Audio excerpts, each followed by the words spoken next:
खबर शामिल करेंगे कश्मीर शहर से हमारे नुमाइंदा इम्तियाज़ अली की। एहसास रजिस्ट्रेशन सेंटर पर कश्मीर के एहसास कफालत रजिस्ट्रेशन सेंटर पर इंचार्ज अमीन डोमकी की तरफ से सेंटर पर मनमानियां जारी। आईना दिखाने पर सेंटर के गेट से सहाफ़ियों का दाखिला बंद कर दिया गया।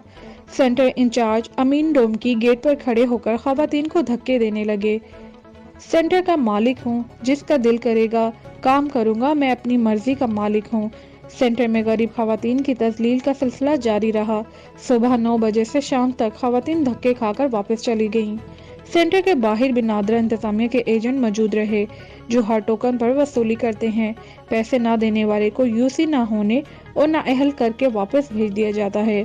हम डीजी नादरा और दीगर आला हुकाम से अपील करते हैं कि मामले का फौरी तौर पर नोटिस लेकर करप्ट नादरा अमले को मुअत्तल करके ईमानदार अमला मुकर्रर कर दिया जाए। रिपोर्ट कर रहे हैं मीडिया रिपोर्टर इम्तियाज़ अली।